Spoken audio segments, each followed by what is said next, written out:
Hey everybody, welcome back to the KrakCast, our first episode of June. This is our first episode of June, right? Because we were off last week. Yeah. Something like that. Is it June? It is June, yes. It is June. It is? Yes? Okay. All right, let's start over. Welcome back everybody to the KrakCast, first episode of June. We're here to do the news. We've got two guests today. Our semi-regular, sometime guest, Gabby, is here. Hello, Gabby. Hello. And special occasion, we have another guest. Noemi is here. Hi, Noemi. Hello. And she's here because we just got finished recording a special episode about Hungarian, which will be broadcast or posted, I should say, later this week. Because Noemi is, in fact, Hungarian. She's Hungarian, Romanian. It's complicated. You're just giving me the finger. Where were you born? In Transylvania? Which is it where again? It's It's a general question. Remind me the passport given to people born in Transylvania. Is this a controversial thing? Thanks. Thank the Lord. This is newsflash. Thank the Lord. I'm not trying to offend anybody. Okay, she's Hungarian from Transylvania. I can be both. Wow. See, it's a sensitive subject. She goes both ways, yeah. Anyway, we recorded a language lesson episode that'll be posted later this week about Hungarian, which is her language, and Gabby speaks Hungarian as well, so look for that in a few days. Anyway, we've got very, very random things to talk about this week. Let's start with some sports news, which we rarely do. Sports news. Iga Świątek, the women's tennis player from Poland, she won the French Open for the second time, twice in the last 3 years. Breezed through the final against an American woman. What was her name? I think Coco. Coco, yes. Coco Gauff, something like that. 6-1, 6-3. We talked before about how in the women's game, you win one Grand Slam. That's great, but it can be like a fluke thing. A lot of people win one and disappear. You win Emma Raducanu. You win 2 Grand Slams. You're for real. So big congratulations to Iga Świątek.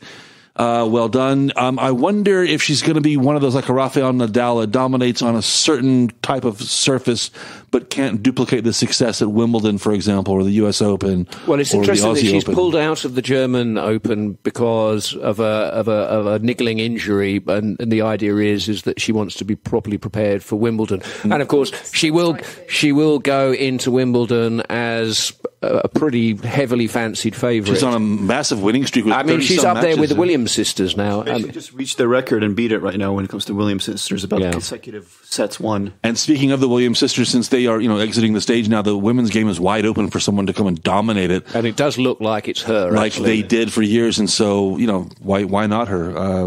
But again, well done. Quick question, quick bit of maybe a controversial question, Gabby. I'm aiming this at you. There was this movement in the women's game to make sure that they got paid the same as the men. Prize money the same, and that was instituted everywhere. All the Grand Slams pay the winners the same. Even though the women play best 2 out of 3, and the men play best 3 out of 5, and the men's game attracts more eyeballs on television. So I think I know the answer, but what's your stance on equal pay for the finals in the women's game and the men's game? What do you think my stance is? I think your stance is yes, equal pay for sure, because girl power. Okay, all right. I don't care really about sport that much, so to be honest, you could argue it both ways, right? You could argue that the women put more effort in because they have to put more physical exertion into it and train more. But they're competing to other women, which is yes. She won this game. By the way, Iga Świątek won this match in like 48 minutes. Amazing. And she's gets the same cash prize as the guys, which could, even a 3-set win is going to take longer. She deserves it, doesn't she? Please. Yeah, look, I mean, a woman can win her game in 2 sets. Like, it's, like a man has to do a minimum of 3 sets. Yeah, but you know what? If like a woman had to do 3 sets, it would be so boring by then. And that's saying nothing about the popularity of the games on the public. There is a strength difference for sure. So I think that's fair. The difference. Okay, wait. Let's move to football. For example, when it comes to eyeballs, men's sport is always more popular, isn't it? Okay, so let's switch to football. For example, the England except for beach volleyball. Does the England women's Gabby, question? Does the England women's national football team deserve to earn the same amount of money as the England men's national football team? I don't know. I hate football. Why are you asking me football? But you could still have an opinion about this. Should they get paid the same? Naomi has an opinion. Noemi. Yeah. Noemi. Yeah. So, yesterday Germany played with Hungary in the UEFA. In the men's football game, yeah. Yeah, have you seen the game? Well, I know there's a tournament going on, the Nations Tournament of Nations. It was 1-1. European nations. Okay. And? Exactly. And it was like impressive because the last time Hungary won against Germany, it was in, if I'm not mistaken, mid-60s, beginning of the 60s, when there was the orange chapot. Oh, so you want to wave the Hungarian flag here? That's your point.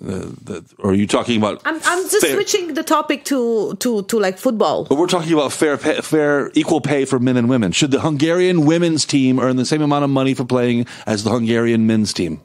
If they're competitive enough and if they No. Forget about just for being on the team and playing. Should they get paid the same?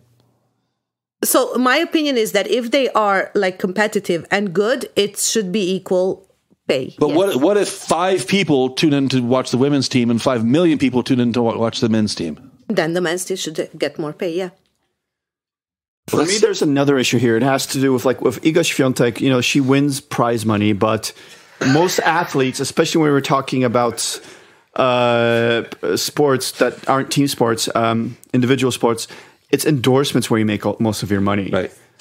Do you think Iga Świątek on the world stage will be able to get huge endorsements? On the world stage, no. When you get 5 Grand Slams, when you were like Steffi Graf dominant, Venus Williams dominant, Serena Williams dominant, sure, the money will come in. But on the Polish market, watch. She, just like Robert Lewandowski and all the similar athletes, she's going to be on every television screen for the next 6 months. Actually, good thing that you mentioned Lewandowski, because I'm not a huge sports person, generally speaking. But Lewandowski, from what I understand, he's on the same level as like Messi and other top-notch elite world. Yes, but do you think internationally he makes the same amount when it comes to endorsements and advertisements? No. Why is that? Because I think, first of all, he plays in the German league. That has something to do with it. I mean, let's be honest. He's a good-looking guy. He's like world-class elite football player. But in terms of global marketing, I don't know. Maybe because Messi and Ronaldo have all those deals locked up. I don't know. I think that the Lewandowski thing. I mean, I know he comes up from time to time when we talk about football and sports and things like that. But I mean, he is beyond any contradiction, like one of the absolute giants of contemporary football. Okay, so why isn't he the face of Nike globally? Why isn't he the face of Adidas or Coca-Cola or whatever globally? Because he's not an Anglophone. Well, I think he speaks English. I think he's very possible. English. And what about yeah, but he doesn't. He's not native. But he looks the part, though. He's TV handsome. Have you heard Lionel Messi speak?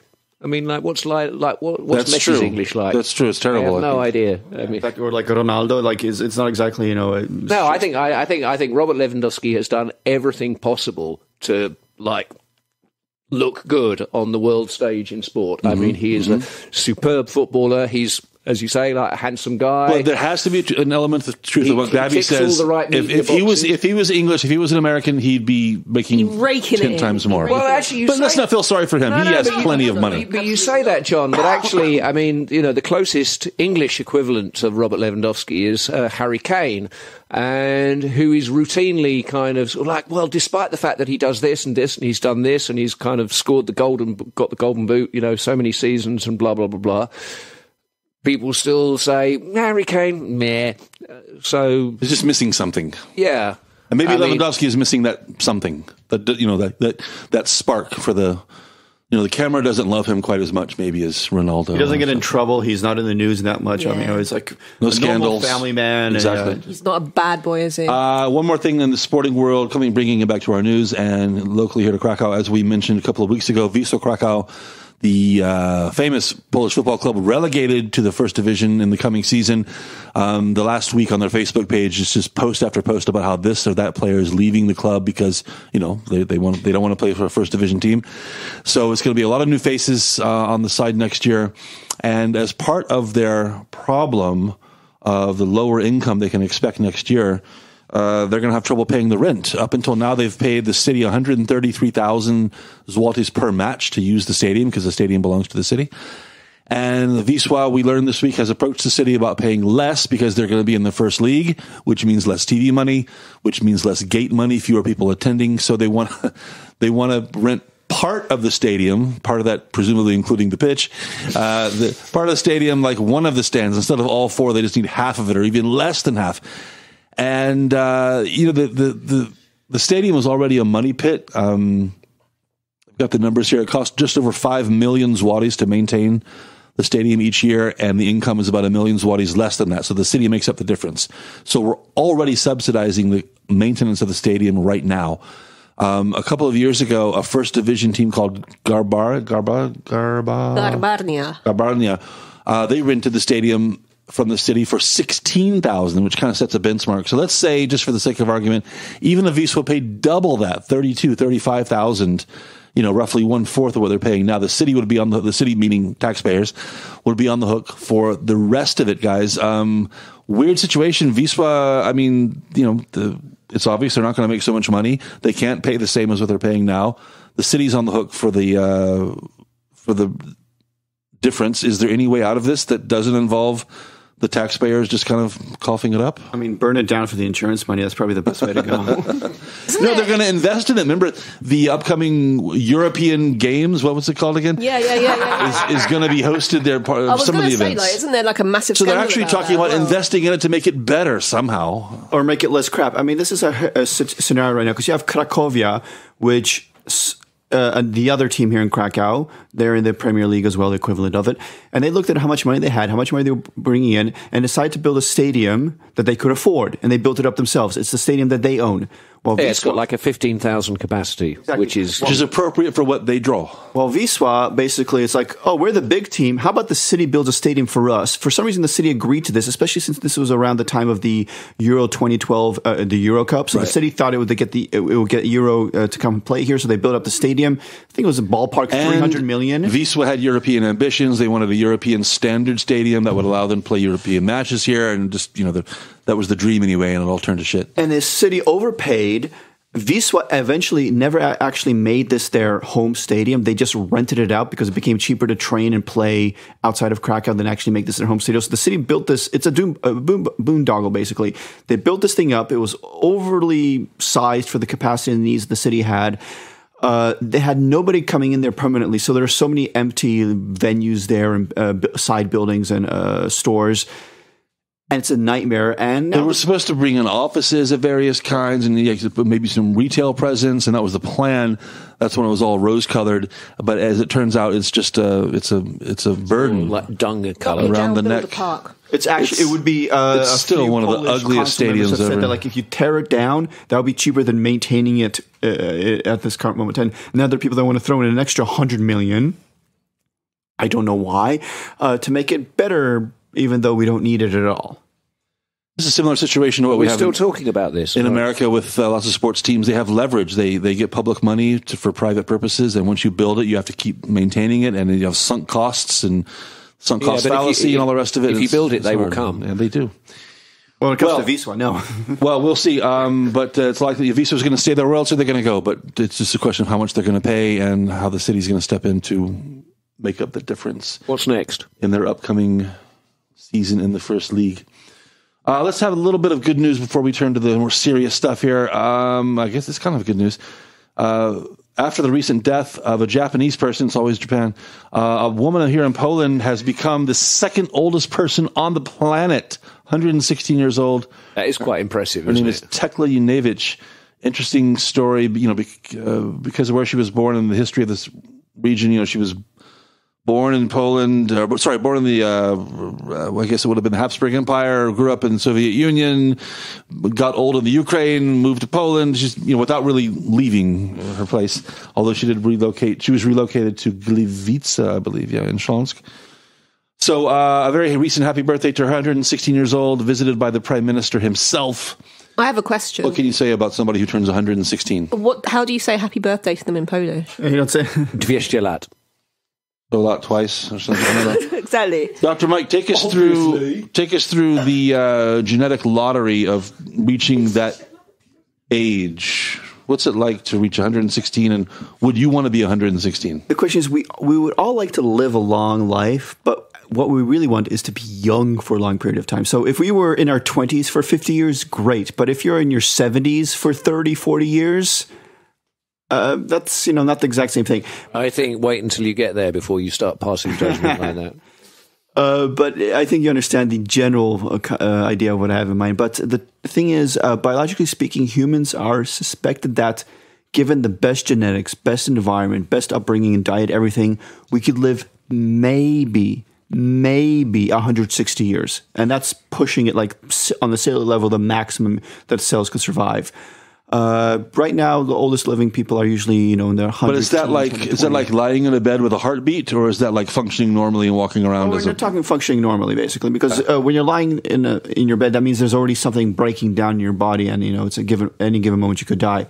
I'm talking about actually being alive, so not running marathons, but walking around, functioning normally. Gabby, Noemi, would you want to be 100 plus? What do you think? If I feel good and safe, in the sense feel good like, okay, what's feeling good?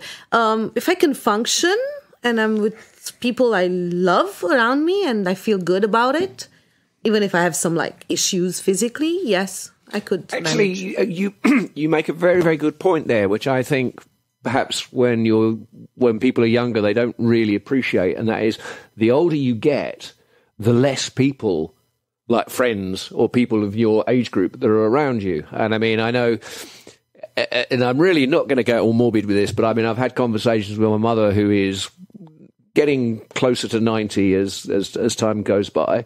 And I think the biggest, I mean, she's healthy, she enjoys life and everything, but the biggest lack, the biggest thing that is missing is all the various friends.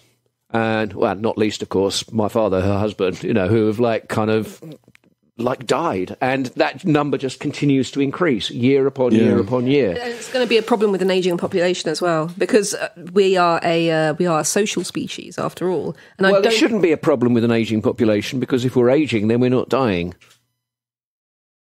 I mean, the problem is dying. But you're not going to randomly have more friends in your age group at any given moment, because it's always going to be a diminishing number. You're less likely to make friends as you get past a certain age.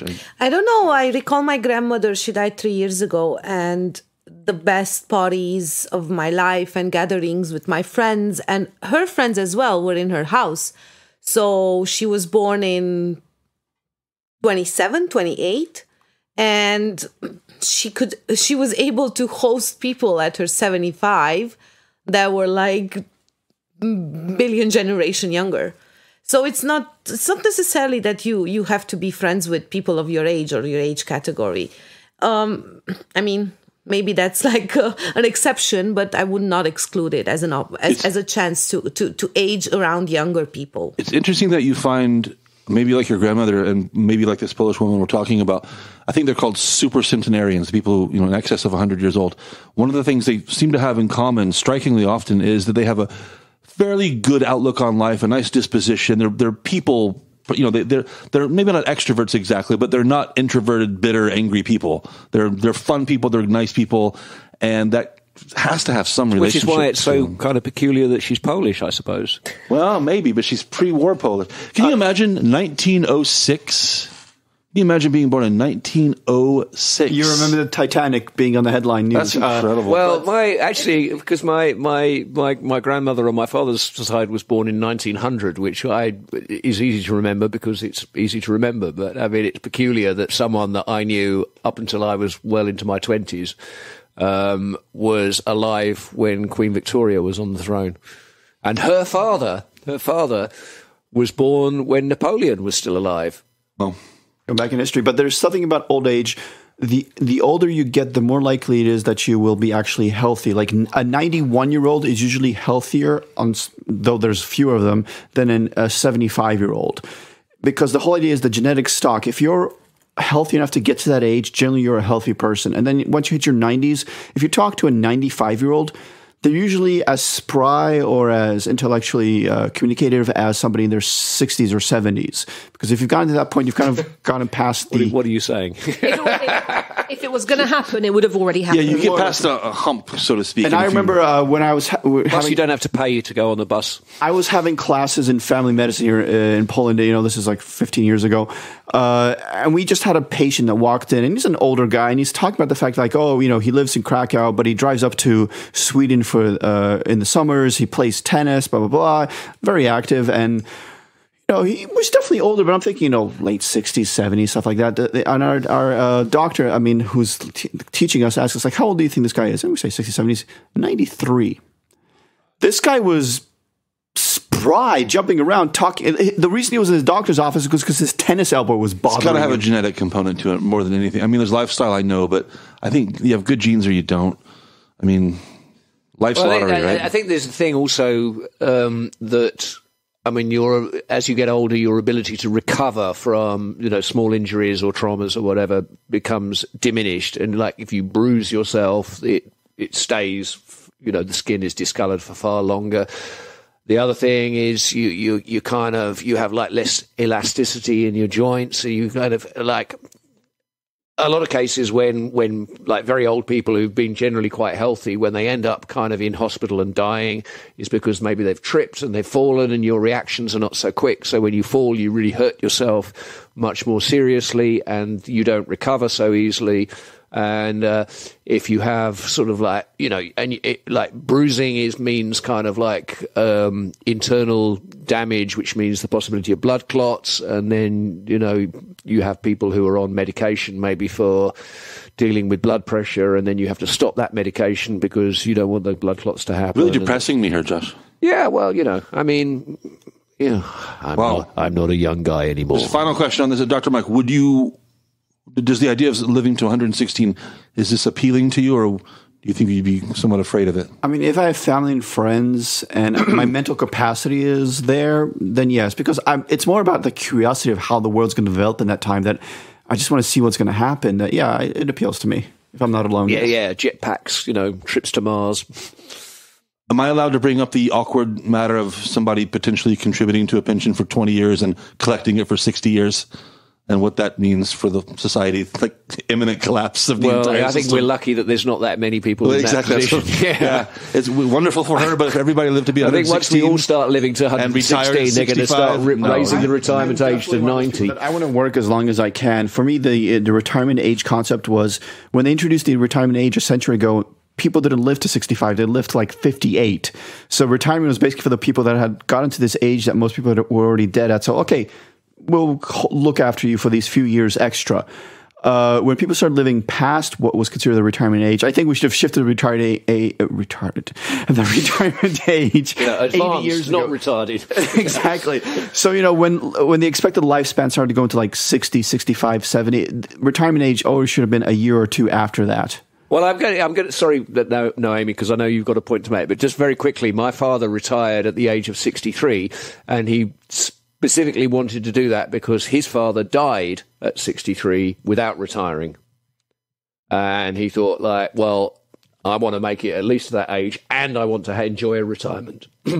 Yeah, it's a bit like a different opinion. The guys make it here, everything about like retirement and like social context and like what's given and how is the medical, the healthcare situation, the body, the joints, whatever. I think the secret is like beneath, like not necessarily beneath, like it's mixed. And if it's you are good people, and if you are like safe in yourself, with yourself, and you can like manage your everyday like necessities, or at least you're helped by someone. If you cannot, then definitely worth living 130 if it's possible. So yeah, I like the world. Don't you? I like the world. Being alive is good. I'd like to see it for as long as I possibly I'm just making this statement for the record, and like hopefully I will live to be 120. As long as you don't need help pooping, keep going. Thanks, Mike. And on that bombshell, stepping all over my transition here. For shitting all over my transition, I should say. Jesus Christ. Let's get a scatological element into everything we talk. Okay, anyway, let's move on. I'll just start from zero here. So, over the last several months, we've talked quite a few times about statistics that come out that illustrate that people are making more money, and more statistics in that vein, kind of surprising the Urząd the statistical office for Krakow, not for Małopolska, but for Krakow, says that in the first quarter of this year, the average wage in Krakow increased by 16% over, that's an amazing jump, 16% over last year, taking it all the way up to 8,110 zlotys brutto average in Krakow, again, first quarter of this year. sounds suspiciously high to me. And if you look at the reader comments on the story, everybody says that's like complete fiction. I don't know why the statistical office would lie about this, but that's what the numbers say. That's an average. For every person making, something much closer to the national average, which is like 3.5, 4, that means somebody would have to be making like 11 or 12 to average out at 8, which sounds hard to believe. When they say average, are they talking about mean, modal, like what average is that? Because that's important. It just says average. Average, yes. Like that bang in the middle there, add it all up and then divide it by the number of people. They probably mean the median, actually. That's the normal. Yeah. So, and again, that is brutto. So what is 8,000 brutto? Roughly 5,500 netto, 6,000? Something about that, just under 6. Yeah. Roughly, approximately. So, whatever the number is, we know that it is increasing. This is part of the inflationary pressures, by the way. It's not just the stores charging more, it's us getting paid more, which puts more money into the economy. As the difference between Poland and the West, as it's commonly defined and understood, is smaller and smaller all the time in any number of ways. A lot of people still have this impression that Poland is where people get paid. You can come here with $100 and be the king of Poland. Those days are long gone. And even the frontline workers, I always take the people working the counter at fast food places as kind of like a measure of entry level wages. But whereas in the not so distant past, it was 10, 12 zlotys an hour. Now it's closer to 20 zlotys an hour. Okay, you're not going to get rich. Okay, fine. But it's still not, it's not nothing really. How long can this go on for? We can't get 16% raises every year forever without the whole system kind of going crazy, Dr. Mike. I mean, right now, the economic situation in Poland, I was actually speaking with a friend earlier about this. He's more into finances. It's really wacko in Poland. The plus side is Poland didn't pump so much money into its economy the way Western Europe is, the U.S. did, when it comes to like just printing money, giving money to people not working during COVID, etc. Poland was a lot more strained with that. Unfortunately, Poland is still part of the world economic kind of globalized network. So in other countries where inflation is an issue, it's happening in Poland. And Poland did kind of inflate its currency in the same way. People weren't working, but they were still getting paid here for the whole year. So productivity went down. And the question is, when will this catch up with us? This friend and I were talking about the fact that he's saying like he goes out and he still sees in the malls plenty of people, we're out on the Rynek, people are in Starbucks buying coffee for 20 zlotys. How long can this last? My argument is this is the wrong sample group. The only people we usually see are people who can afford to do this. The Rynek is full after there's a few thousand people there. So if you get the impression that this is this is representative of Poland, then that's not true. And we also have to forget we're in a big city in Poland. Yeah. I mean, travel 90 minutes in almost any direction, you get to a different reality. You get to the villages. Yeah, exactly. Give you a better idea of what still have chickens and really eggs means and all that typical stuff. and average and stuff like that. And so we get a twisted perspective coming from a big city. So I do wonder if that means that the pay disparity between the cities and the villages is getting bigger. It has to. I mean, what do you do in a small town that pays even the 8,000, let alone 10, 12,000? What do you do there? I just don't know. I mean, the issue right now is that a lot of people who say dual income families, mother, father are earning, say, 3, 4, 5,000 each, 10,000 zlotys per month. They're paying off a mortgage that was 1,000, 2,000 zlotys last month. But like with inflation, with credit rates going up, all of a sudden they're paying 3,000. They can still afford that, but instead of having 2,000 or 3,000 zlotys at the end of the month to save, they've only got 500. Or to spend in the real economy rather than servicing debt.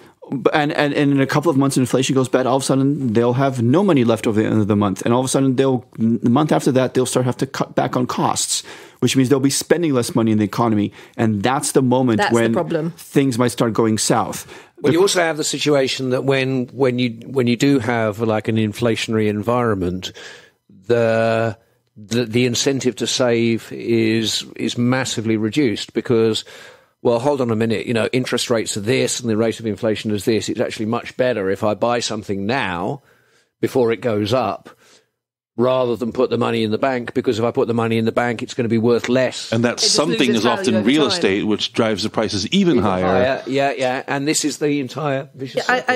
I agree with everyone. However, let's not forget the geopolitical context, right? So Poland is a Central Eastern European country. So in the, let's say, it's kind of between like the second world and first world. And only 40 years ago, it was totally like shifting. It was between the third world and the second world in human rights causes, in economical, in like, NATO issues. Corruption, and so on and so on. I could go on. So putting it in the specific context of its evolution throughout history and all with its regard to, I think it's pretty good handling also the fact with the Ukrainian crisis, right? And the humanitarian aid, which is like number one provided by Poland in the regards of the numbers that the refugees come, in regards to the help. So compared to that, I think it's still the leading force in the region. Obviously, if you want to take it from a perspective of more like worldly and more like internationally one, because we are all like here very international, right? And we have that observations, but in its own evolution and economical stance, I think it's still handling pretty well with financial topics. Speaking of international comparisons, prices and wages, Noemi, since you're here, let me ask you, now, we all know that you're totally not Romanian. I mean, I don't know where anybody gets that weird idea just because you were born there. But you know the country quite well. You are allowed to swear. Back in Transylvania, if comparing prices and wages to what you know about Poland and back in Transylvania, roughly similar, or is there a gap? And if so, how much of a gap is there? So, again, average, how much people get paid, how much things cost? It's less. The average salary and the minimal salary, it's, I would say, with between 100 euro and 200 euro less, maybe a bit even more in some domains. I'm talking general, right? I'm not talking maybe like 20% less and public. I would say something of that. Add 5% plus minus. And what about when you go to the supermarket? When you go to an average restaurant, paying more or less the same or not? So to live on the same standard as you live in Poland, back there you have to earn more. So I just a simple example, like dairy products. Dairy products, what I used to buy here in Poland 5 months ago with 4 or 5 zloty, now it becomes 6 here. But back in the days, 4 or 5 months ago in Transylvania was 7, 8 zloty. Like I don't know, like a cheese. Or before inflation, right? Before inflation, thank you, Gabi. Yeah. So food was between 10-20% in some aspects way more expensive than here. In this weird situation where you have lower wages and higher prices. Yeah. The corruption, that's a terrible trap to be in. I think corruption is also bigger, obviously. So it's like, based on my knowledge and my studies, it's a world trend. The more southern hemisphere you go, so the more south you head, the corruption situation is more increasing, and hence the living standards are lower. I mean, I think there is. Zealand are such cesspools. Well, yeah, but that's yeah. But I mean, there is the southern hemisphere. You go north. Hemisphere. I was talking geographically. So. There is this kind of metric that costs, incomes and expenditures within a country. These are all kind of relative things, but like this useful metric which you've highlighted is what proportion of your income do you have to spend on necessities like food and accommodation? So I would say for an ideal life, never pay more than 20-25% from your monthly income towards like rent or like general cost, like electricity and so on. So you can have a decent living. So put some money aside for harder days, like we talked healthcare and like getting old. Then go to holidays, afford to have social life as well. So it's all like a mixture of, So that'll be some more of those rainbow-coloured unicorn turds then. Yeah. So just more comparisons to Romania. Like fresh bagels. Again, if this average wage of 8,000 zlotys, a lot of people in Poland, there's a growing number of people who are 26, 27, 28 years old. I'm talking to you, Noemi, you're walking away. Where are you going? Oh, okay. Well, just really quickly before you have to go. I was saying that there's a growing number of people here in Poland who are, just a couple of years after university, and there are jobs where they can make 6, 7, 8,000 zlotys a month. Let's call it 2,000 euros. Okay, roughly 1,500 to 2,000 euros. Gross or net? Gross. Let's say gross. In Transylvania, are there many 25, 27-year-olds who are making 2,000 euro at work a month? Yes, there are. So it is possible. There is possible. However, I would say it's less likely in the amount that it is in Poland. So less people. Yeah, so it is possible to do, but there's not as many 25 to 27-year-olds that will be able to achieve that. There's still huge pressures or incentives for younger people to leave Romania to go to work elsewhere. I would say not as much as a couple of years back. So there has been a very, very tough market in the IT industry. And there's I don't know if you guys know, but we have top 5 toughest and fastest internet in the world. So the IT industry is really kicking in, and that brings new investors. So it's getting better. It's possible. It's achievable. However, it's not as, in the region itself is not as good as in Poland. So Romania might be 5-7 years behind Poland on the same road forward. Let's say same. Yeah, plus minus few stuff. Yeah, okay. Yeah, more or less. Let's in general. move on. Go to other topics here. Dr. Mike, on July 1st, next month, what has been a 2-year grace period for local businesses to adopt their signage to certain new standards involving, how big it is and how appropriate it is for the building they're in. To basically clean up the whole messy signs we see on certain streets all around the city. A 2-year grace period ends on July 1st. Theoretically, the city is going to start enforcing certain rules, fining people. The idea is to transform really ugly streets. The first one that comes to my mind is Limanovskiego. You know what that is? Okay, I'm going to interrupt you here because I just read a very interesting and somewhat sad article on one of the Krakow newspapers online about Kalwaryska, which I think is probably what you're referring to, really. Like Limanovskiego. You turn around as Kalwaryska. Yeah, okay, same thing. And it's it kind of kicked, the headline was pretty much from the bridge to Matechna, basically. Like the ugliest, what has been known as the ugliest street in Krakow. It is dying. And you can't park there. Tram traffic in the immediate post-communist period, there was this proliferation of Lombards, pawnbrokers, these really tacky, garish kind of fluorescent signs, not arranged with any kind of order. As long as I've been living here and known that street, it's good location on the map. Eyesore. Good location on the map, but still a shitty place. It's strange. And it's not going to get any better. And a lot of these small family-run businesses are just to be honest, when my dad dies, it's his business, and then it's I'm selling. Well, we've already gone through some version of this. This is about 10 years ago. Remember we're talking about signs and whatnot. On Florianska Street, everybody knows that, of course, used to look much different than it did today. And even the McDonald's on Florianska Street had to change their sign. That's when they all introduced these a brass sign that sticks out from the building at a right angle with look a little hanging, a tasteful and small sign. Before that, it was quite different. But this new round is meant to clean up not only the center of town, but also, let's say the periphery, the area around Kalwaryska and whatnot.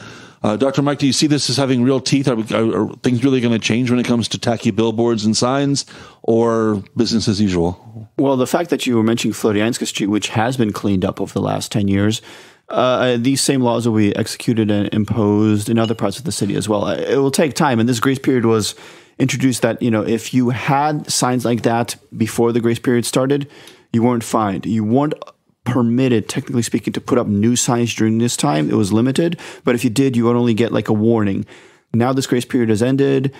If you had an older sign, you'll get a warning, but after that, the fines will now start. And no new signs will be permitted at all that aren't in line with the current regulation. Read my lips, no new signs. It's a good thing, though, isn't it? I think we can all agree we like to live in places that look nice because, the difference between Florianska especially is amazing. It was such a big mess. It was tacky. Big old mess. Tacky, it was awful. And, of course, it's going to improve. It can only improve, right? You can make laws about the size of the signs and whether or not they're electric and have lights and whatnot. But in the case of Florianska and to a lesser extent Grodzka, you can't influence the content of the signs. What I have in mind in particular is Auschwitz tours, it's so awful. Auschwitz tours ! Sign up here. I think that's really, really tacky. But what can you do about that? Not much. Well, that's a place to visit as a tourist. When of course you want it to is, attract money. So you want your tourist business to grow. So it's like I understand what you're saying, but it's still part of the city's culture. There's a tasteful way to do it, I guess. I mean, it's like you try to avoid using the word tourist as well in that scenario. It's more like visitor, guest. Any other nominees for Ugliest Street in Krakow, by the way? Well, I lived on Długa for a while, and that was pretty horrible. But they have been slowly cleaning that up. And also Plac Nowy and the birds. Plac Nowy and the birds? Yeah, there's like a lot of, sorry guys, like shit, like dirt around Plac Nowy. It used to be 7-8 years ago when I moved here. No, some people are going to say that's part of the worn charm of Plac Nowy, the lived-in feel of it. Yeah, like rabies. I'm fine with getting rid of pigeons as well. It's like they're the flying rats. Personally, I don't see the big deal about Plac Nowy. I don't buy into this. Oh, it's the mystique, and I don't get it at all. I don't feel it. But I think more of the idea is like you don't have those kind of like squares or plats in, say, a lot of Western European cities to the same extent you had here in Poland or in the US.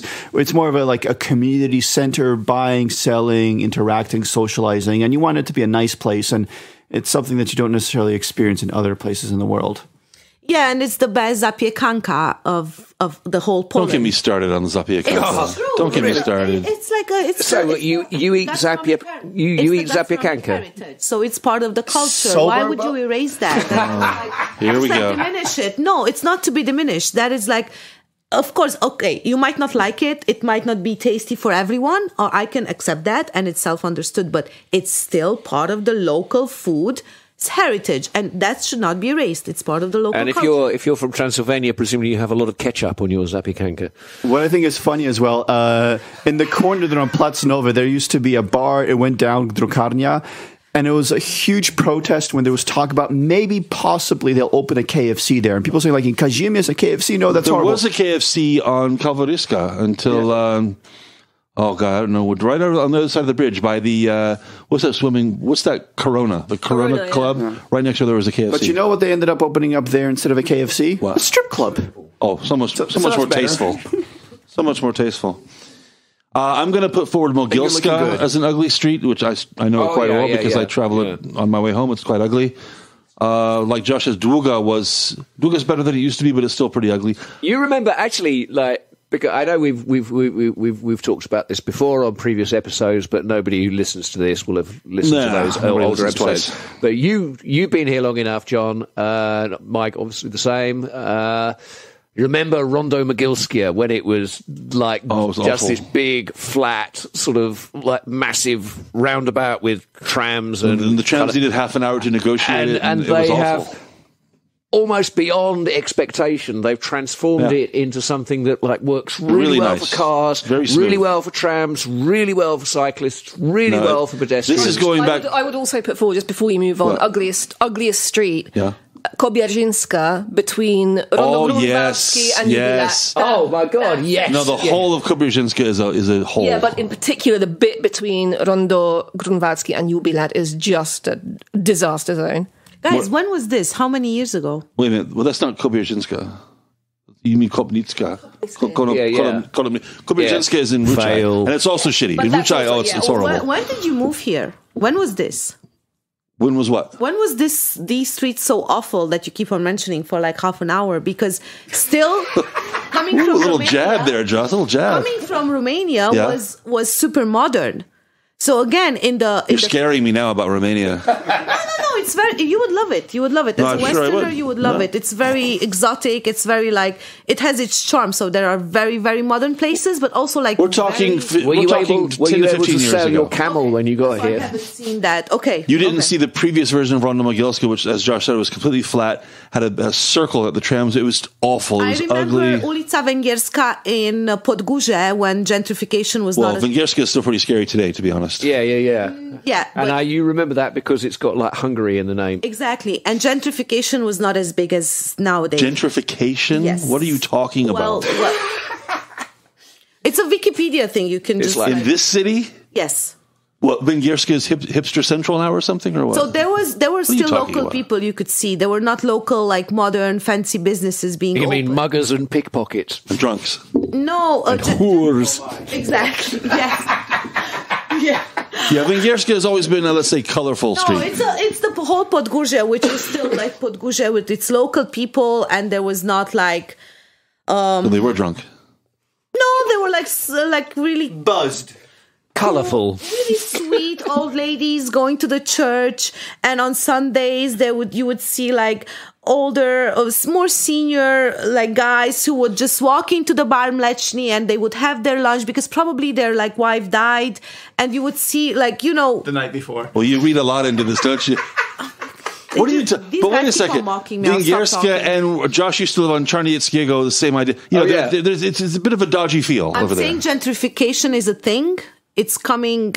It's reaching Central Eastern Europe. But when you say gentrification, you mean You make it sound like climate change. you mean the redevelopment, climate change for the culture. the redevelopment of rundown areas of the city. That's what you mean by It's urbanization, and urbanization is when people move from the countryside to the city. exactly, and modern urbanization in the context of bringing businesses and killing indirectly the local culture of a certain area or specific town part. Well, I would argue that happened in Kazimierz, and it's very. If you've been in for long enough, 20 years ago, Kazimierz it was like 7 it's kind of a years joke ago. now. Especially how many examples are there? I'll try to think of one.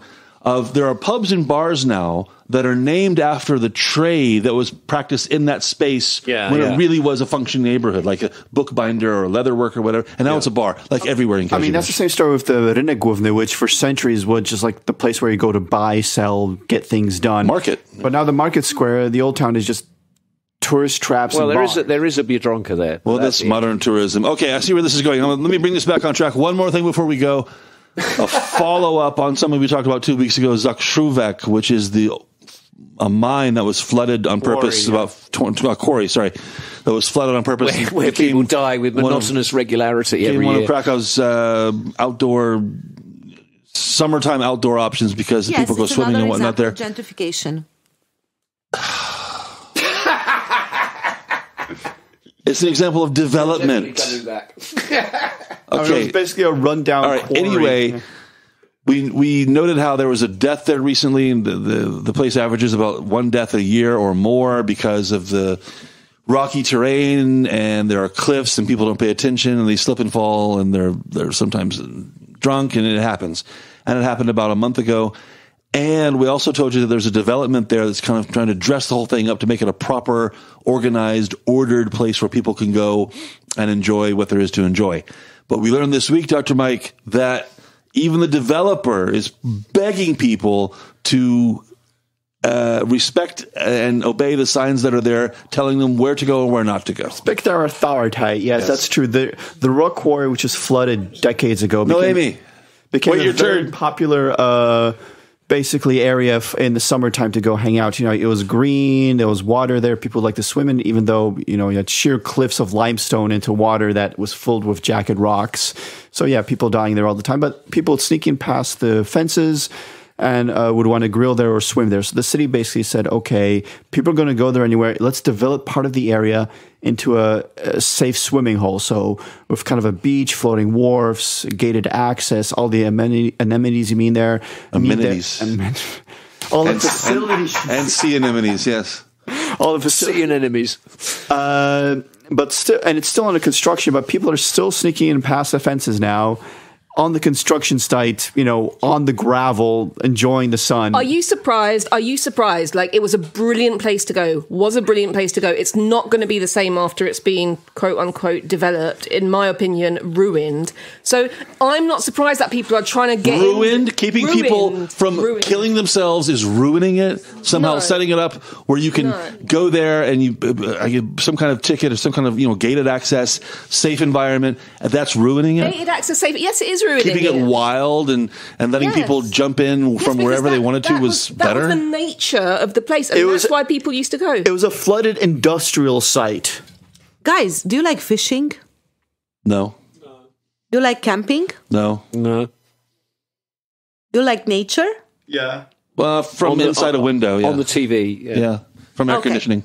Well, some people have the answer to these questions like yes, and they don't want to wait like weeks or like maybe months to get. Okay, but when that nature is dangerous to you and you want to hold the city responsible for your stupid actions, when somebody in your family dies, then the city has an interest in, cleaning it up. Accidents happen everywhere.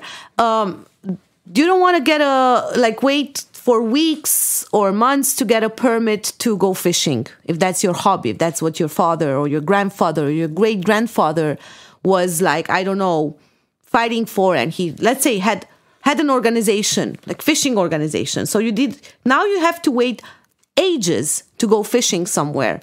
Now you have to pay hundreds of dollars to just or euros or zlotys or whatever to just get to a place where you can enjoy tough, rough nature without being modernized, without being. We have a different idea of what nature is. No, I mean it's dictated to by the people who go, no swimming here. It's dangerous. You don't know what's good for you. It's an abandoned rock quarry. That's what I was to say. It's not a natural area. It's people there started digging for exactly. It's a rock quarry, limestone, etc. When they were done with it, they flooded it. People let's go swim in a big rock pit with jagged spikes everywhere. And the reason nature took over there was because it was dangerous and inappropriate for people to be there. It's nice, it looks nice, but that doesn't mean it's a safe place to be. Okay, let her talk. It's her turn. Go ahead. I agree with you. It's not a safe place to be if you dump in yourself 1 liter of vodka on the 32 degrees, which hasn't happened in Poland in 10 years. So it's the individual's responsibility to know how to behave in certain contexts, right? But that doesn't mean that you just have to capitalize and you just have to bring in business into a place that, of course, was not as God left it, but kind of was still an escape from the wild jungle city life of parties and so on. So I agree on one side with you guys that it's a good investment. So on the money side and capitalistic side. However, for some locals that are, I'm sorry, in my opinion, if I live here 10 years and I don't speak Polish, I'm not a local. So for locals that have been born here, it's still killing something. And that is still can be sad, disappointing, and that so can people who are born here are Polish, right? Yes. People who are born in Romania are what? Oh. Well, we have Silesians in Poland. Sorry, I'm just messing with you. I'm just messing with you. I know you do, but it's no joke. What? It's not a joke. It's not funny. I haven't laughed. So. Whoa, man. The gloves are coming off here. Whoa, fighting talk. I agree on a certain level, but I think that for some local people and for some real Polish, it's the killing of an era. And it's a big disappointment. It's a big disappointment and it's sad. It's sad. Okay, I'm generally for personal responsibility. You want to go somewhere, do something, it's your own problem. The problem here is that people will go there, get hurt, and then demand that, why didn't the city do anything about this? Exactly. So the city said, okay, we'll do something and we'll fence it off. People still jump the fence. So I agree with you, Noemi, if what you mean is that it's the end of an era in the sense that, rules and organization can actually kind of make stuff boring. Keep the wild aspect of things intact. I agree with you. But as Dr. Mike says, when people die there regularly and Poles, that you cannot keep them away from a body of water that will kill them. It's part of the national character. They are drawn to it like a bug to a light. They have to kill themselves en masse every year, and that's, as Mike says, the city had to step in and do something. Yes. Okay, let's agree on this, and we agree on that. Those should never come to Transylvania. Then it's way more dangerous than there. Because are you saying in Transylvania you have a different approach to rules and organization and safety and stuff? Well, I think that parts of when it comes to the nature stuff and preservation of nature, of course, it has been a lot of changes there as well. Private property rules and you cannot cross this. It's not public space or place for I don't know to have a fire or a grill, but it's a bit more lighter on it than here, and it's a bit more a bit less. It's more permissive. It's more permissive and a bit more rough edges when it comes to what's true nature and how to enjoy it. But if you do plan to visit Transylvania, make sure you pack lots of garlic. What do people there think about the whole Dracula thing? Do they roll their eyes like, God, you stupid idiot tourists? Or is this really part of the culture? Yes to the first one. Yeah. That's what I thought. So Christopher Lee is not the most popular actor in... Vlad the Impaler. Bela Lugosi or something. Yeah. Well, okay. Bela Lugosi was born 100 kilometers He was Hungarian, yeah. in Transylvania, right? Not Romanian. Well, he wasn't. He went to the United States with a Hungarian passport. Okay. That was the first Dracula movie, and the first actor who was actually Hungarian from Transylvania, who played in a Hollywood movie, written a book by an Irish guy, Sam Brook, He was even older than Sasa Kapoor. Something like that, I would argue, yeah. Which is kind of like... but actually, in breaking news, I've just discovered that Bela Lugosi's dead. I was going to jump in on that. Sorry, Mike. I could see you were poised, and I decided to just Everything I know about him, I got from Ed Wood, the movie Ed Wood, which is terrific movie, which is brilliant. Yes, brilliant. Not to be confused with Edward Woodward. On that very weird note, we'll bring things to a close. Thank you, Gabby and Noemi, for joining us today, adding a Hungarian twist to everything. Thank God he learned my name. Who's he? You.